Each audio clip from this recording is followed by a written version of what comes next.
how to verify Coinbase account quickly.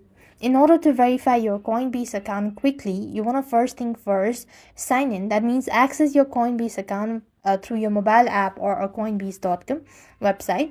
After which, you want to look for a prompt to verify your information or confirm your info as well.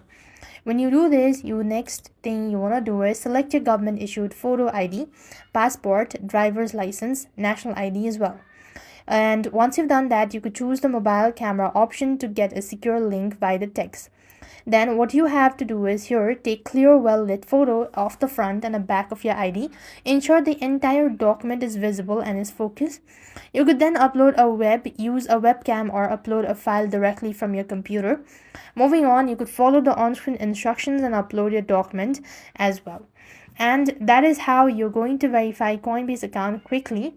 And while you're doing this procedure, make sure that your information is correct, and it might take a while as well, so you have to be patient enough. So with that, we've completed our steps. Thank you for watching. See you in the next video.